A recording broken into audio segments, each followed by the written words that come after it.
spending of $650,000 in the budget 1 year in order to support that. And as I said, the one-time Common Core state standards funding that we should be getting, approximately $1 million based on the governor's may revise, but approximately $1.25 million if the way the budget committee is coming out with the funds now. So those would be the funds that we're hoping to get, that we're hoping to adjust our budget to when the state adopts it, in which case it would be about half of those funds. In the meantime, it's not in there. We are including the savings of the solar panel of, we said it was about $300,000 a year. In 13-14, we're including a savings of $200,000, and the out year is $300,000. Just because we're not exactly sure when it's going to be up and running, and the summer months are some of the months that have heavier electricity, so we may not be able to save for a few months. So to be conservative, we've probably relatively realistic $200,000 for the budget year. Federal sequestration, which, by the way, the monies that we would hope to get for the Common Core, that $1.25 million, that is actually not for next year's budget. If that goes through, that is for this year's 12-13 increase in Prop 98. And if you go back to my last presentation, you can see all the things that Prop 98, the increase for the current year, we're going to be used for. And part of that, I'll get to later on, actually, another part of it. So also, actually, part of it was to backfill the current year, so this year's loss in the federal sequestration.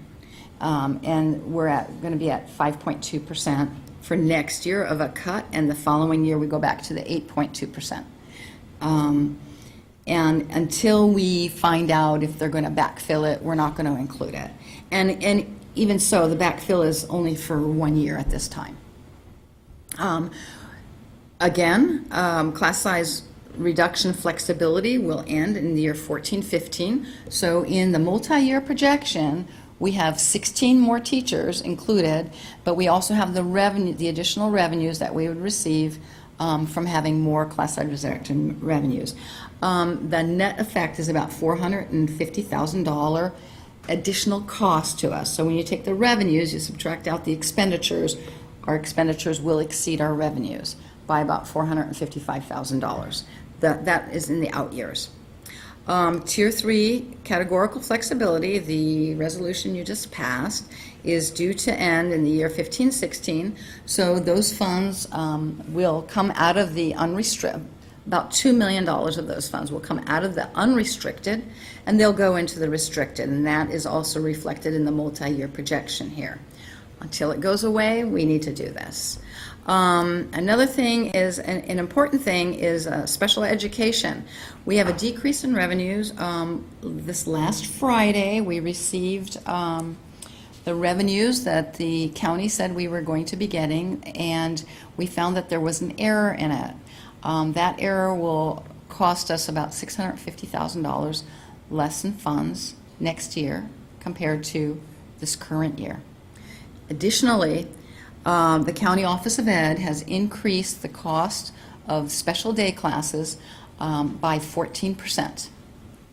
That's going to cost us an additional $240,000. So these combined are an additional cost of approximately lower revenues, increased expenditures, about $900,000. The county classes will be going from $46,000 per student to $52,000 per student, which is a large increase. So this is what it looks like under this scenario that will no doubt be changed. This line here shows either deficit spending or increase to the fund balance. In the budget year 13-14, we'll have deficit spending about $82,000. Now, mind you, again, there's $650,000 of one-time expenditures here, and we're not recognizing Common Core funding.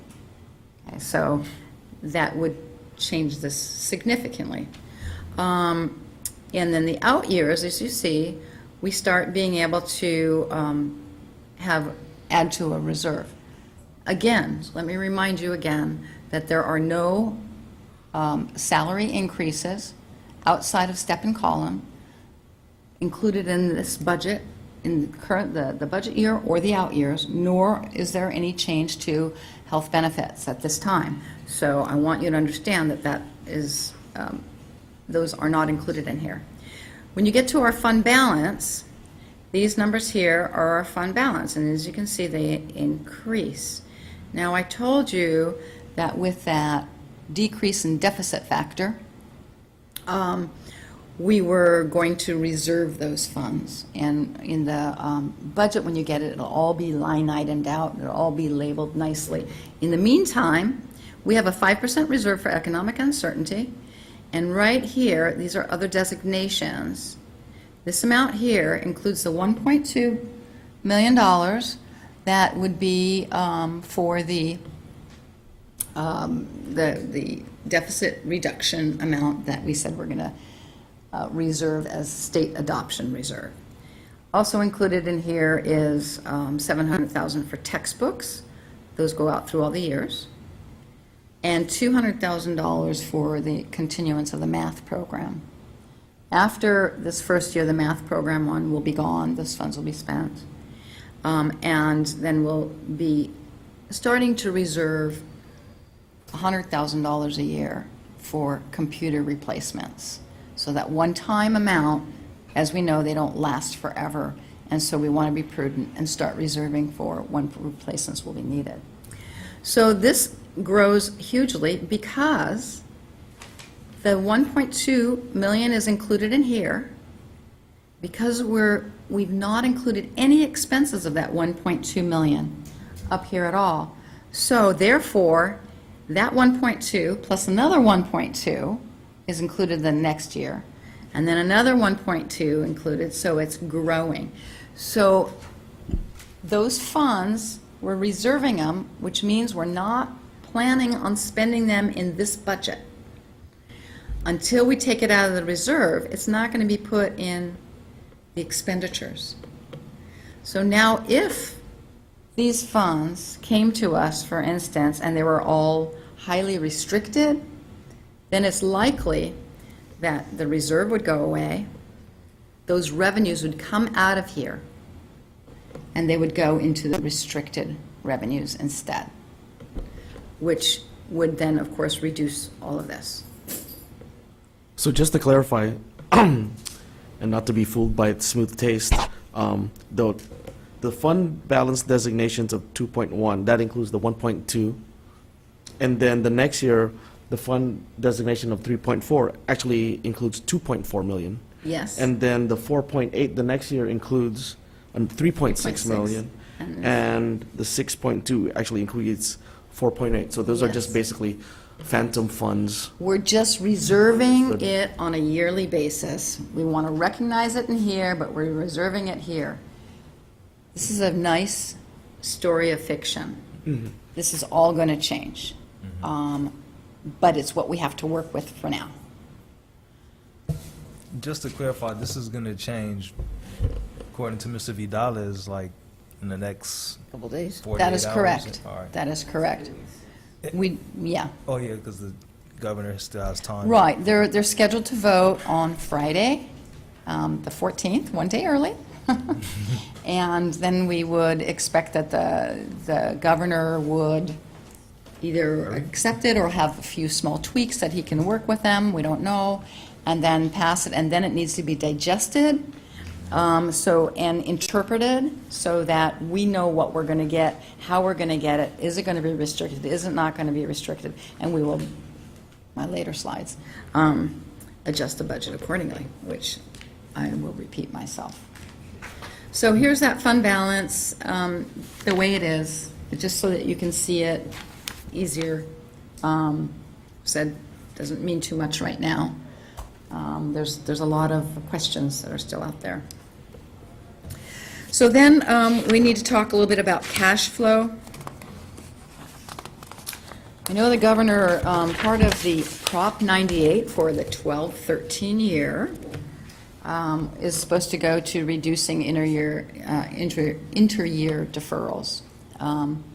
Like I said last time, the interesting about reducing 12-13 inter-year deferrals is we still won't get those monies until 13-14, but the state would recognize them as a 12-13 liability, whereas they don't even recognize it as a liability at this point.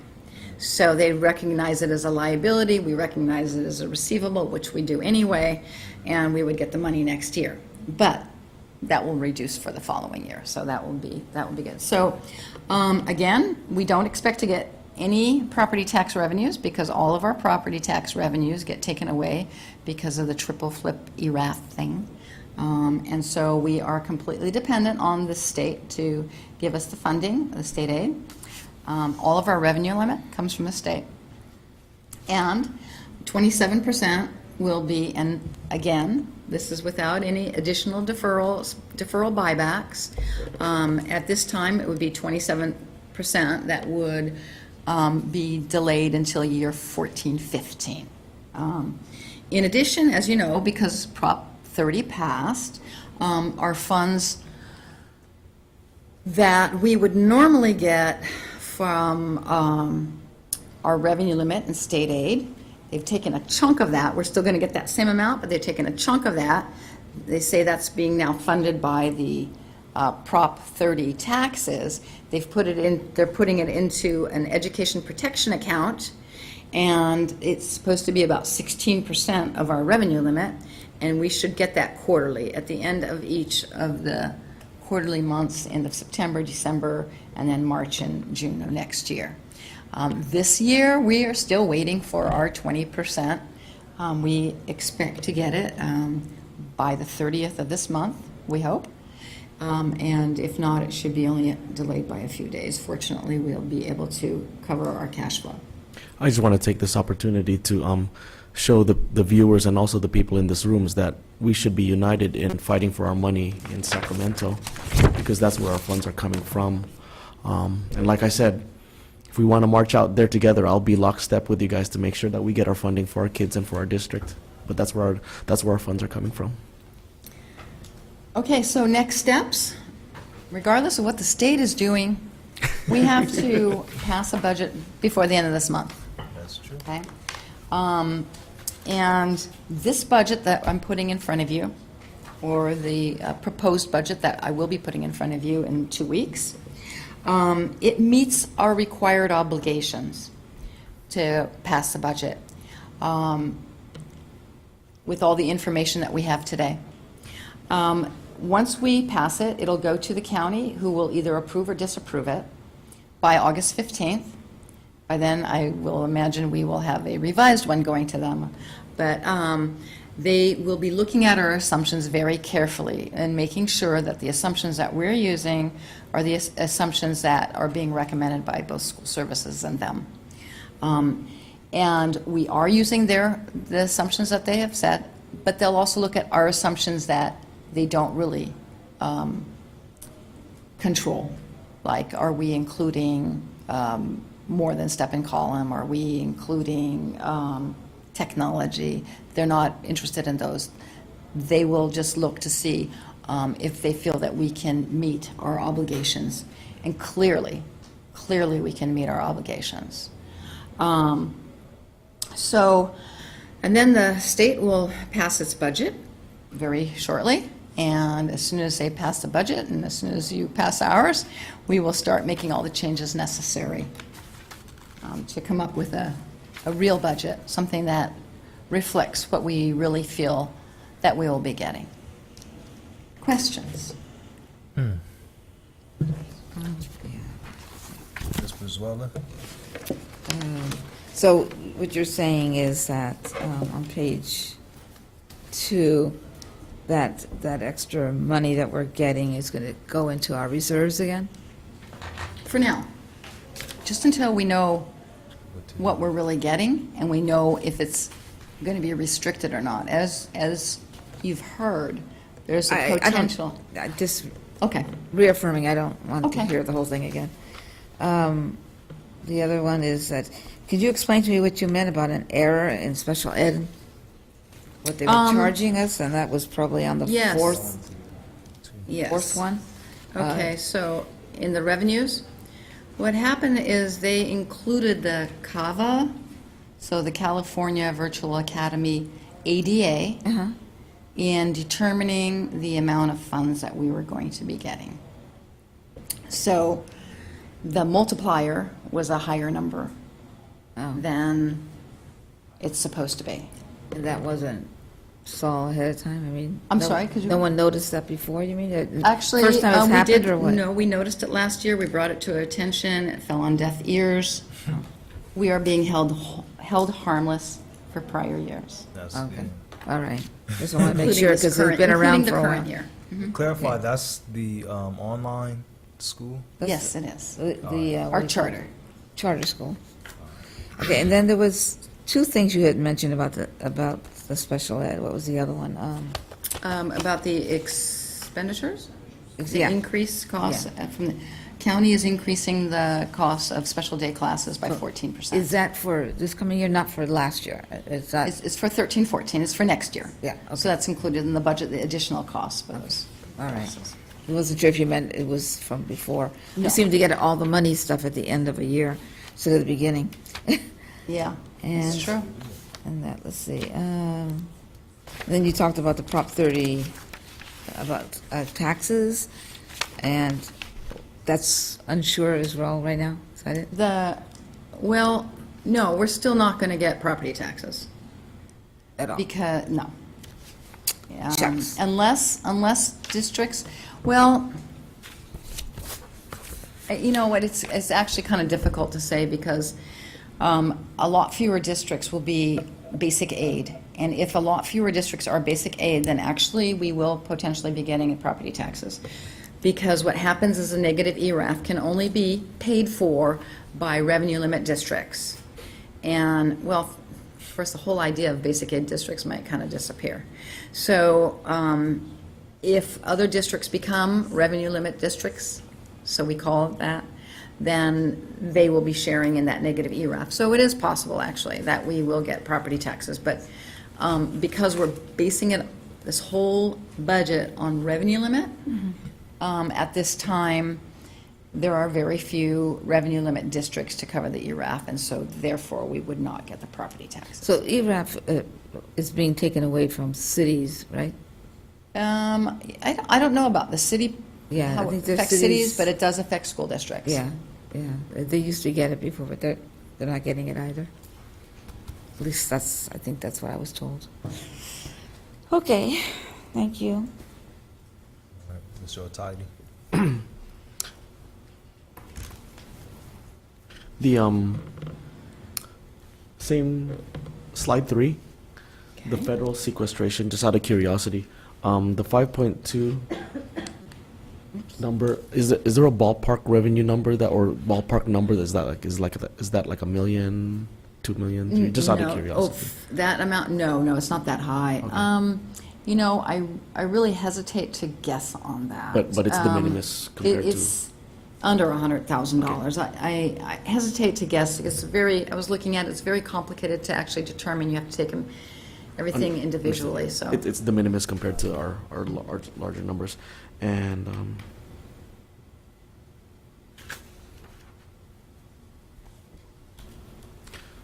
that's it.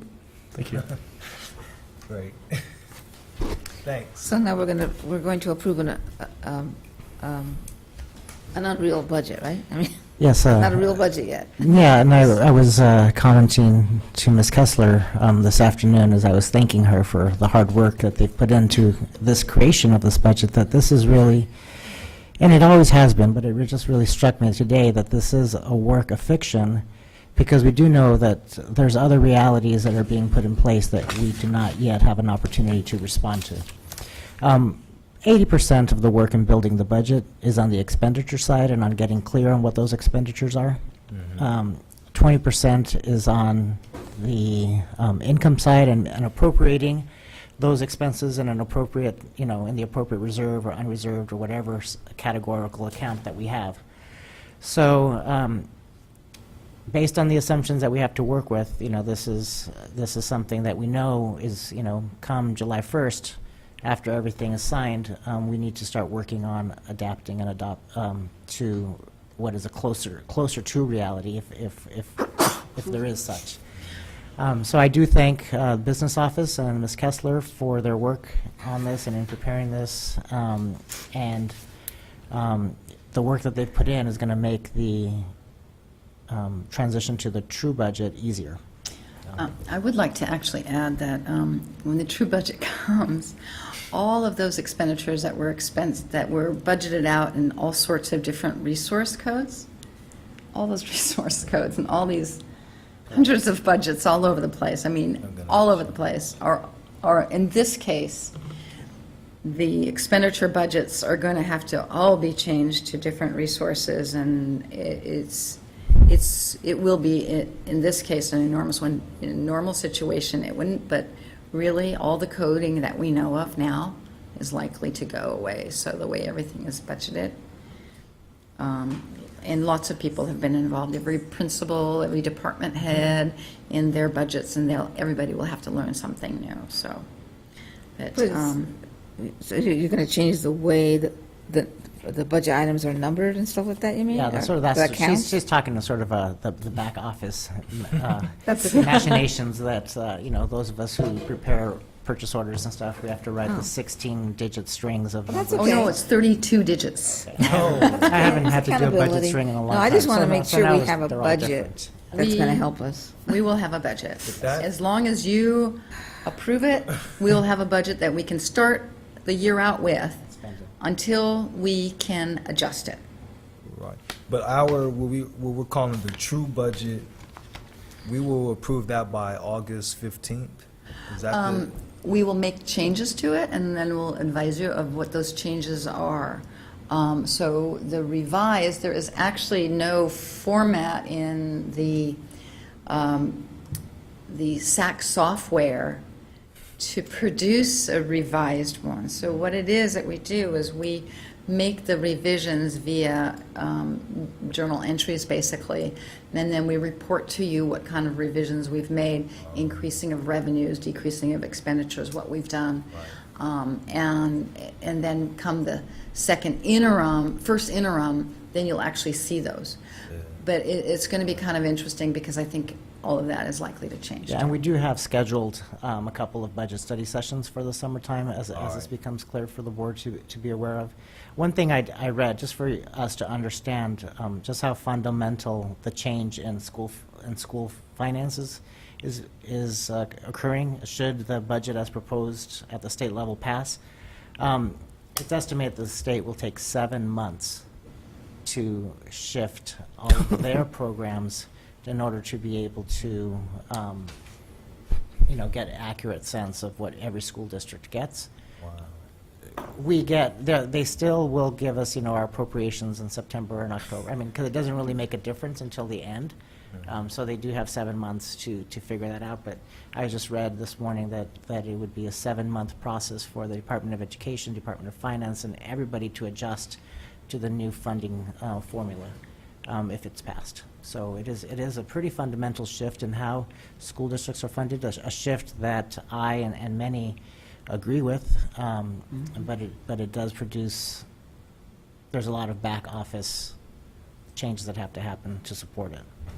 And- Just, Go ahead. I'm a little bit, I just want to get clear about the budget that we're going to eventually adopt or approve. That budget will not reflect any of the changes in teacher salary or health care? Correct, because we don't know what that even. But when that occurs, then we'll get those in those reports that you were talking Right, about? absolutely. We'll have the AB 1200, it'll have to be posted, it has to go and get approved by the county, and we will make all the changes then. But right now, we don't actually have an agreement, so we Right. can't put anything in. So what's going to happen, well, how do I say this? What's going to happen, are the benefits going to change?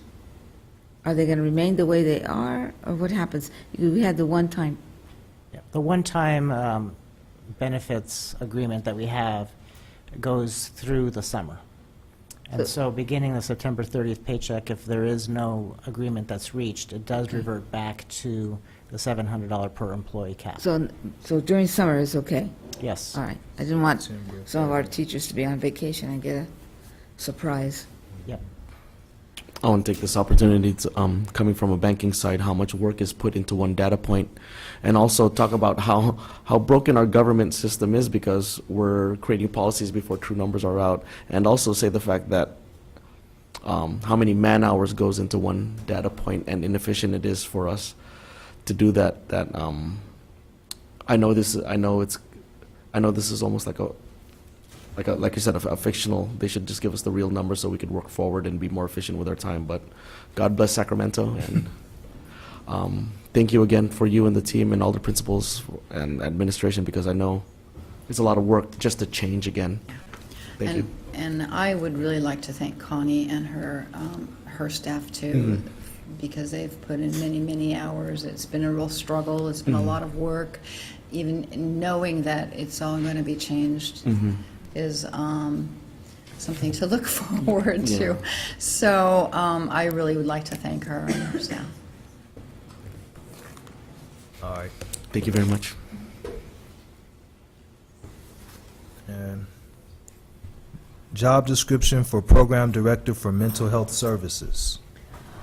Yes, what's coming before you is a job description for a new position, Program Director for Mental Health Services. And the administration does recommend adoption of this description.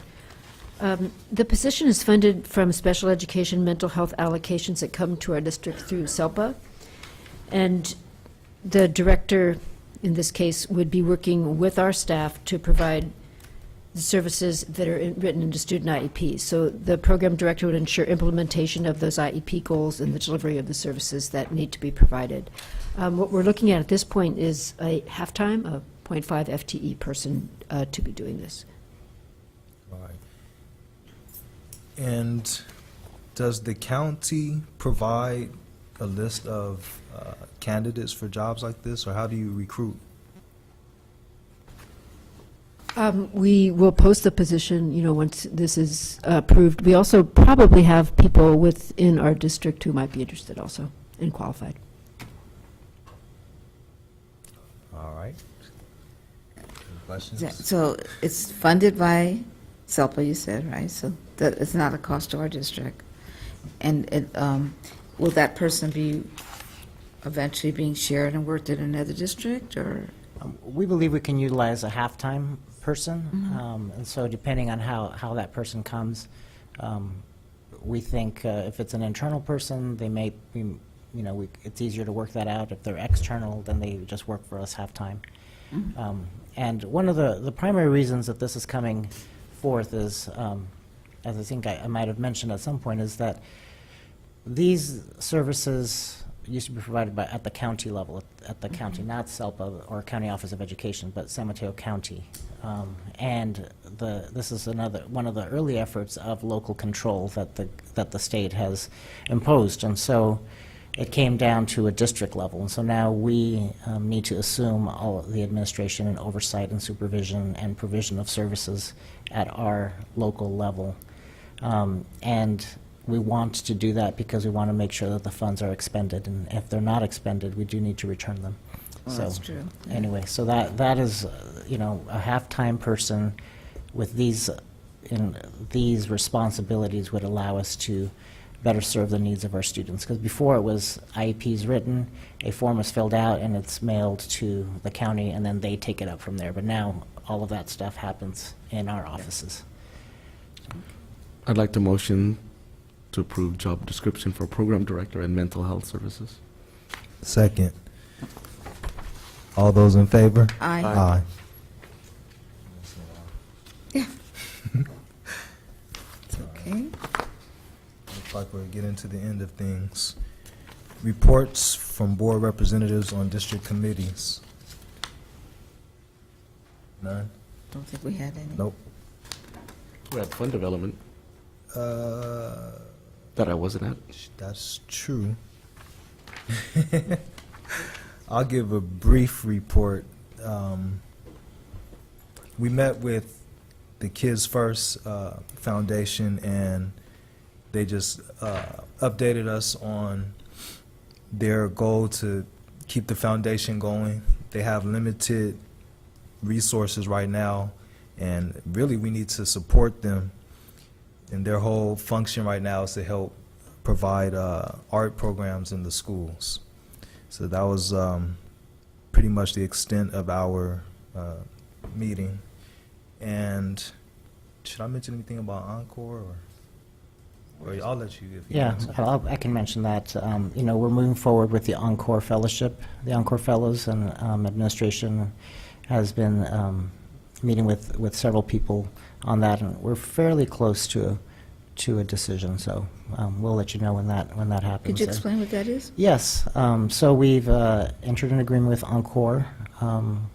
.org. I don't know what their full name is, but basically the idea is that they're individuals who are at a career stage where they have accomplished much in their first couple of careers, many, and are ready for an encore performance, or say they're going to come back and do something, and this is in the public sector or the nonprofit sector. And so we're working with that organization to help provide us a half-time person who could support the work of fund development in our district to move that work forward. In other words, to raise money for us? Yes. And will that be Defense. funded by us? Yes, it is. How much are you expecting that to be? It's a $30,000 expense per year, and we've agreed to 1 year already. And just finding the right person. And to tell you the truth, it's been exciting to speak to these individuals, very accomplished individuals who have done much in their first couple of careers in the Silicon Valley and other areas, and are ready to put that kind of energy into helping a district like us seek funds for our purposes. Great. All right. Comments from any board member? Ms. Bruceweller. No, I think I said mostly everything already. All right. Mr. Otidy. Once again, your voice counts. Saturday, June 15th, Half Moon Bay, 9:30 a.m. to 11:30 a.m. Kunwa Intermediate School Library, 600 Church Street, Half Moon Bay. Also, for us that live within 5 to 10 minutes, Tuesday, June 18th, Daly City, 6:30 p.m. to 8:30 p.m. War Memorial Community Center, 6655 Mission Street. Let's make sure our voices are heard, because this is civil rights. Great. All right, thanks once again, like I said earlier, for everyone coming out. All the hard work you do during the regular school year, and we're still here working in the summer. And just want to encourage all the parents and educators to remind our children to go to the libraries this summer and read, join the reading program, and get exercise. Persons wishing to address the board, I don't think, you have any more speaker cards? Nope. All If right, anything- we'll convene to close session at 9:09.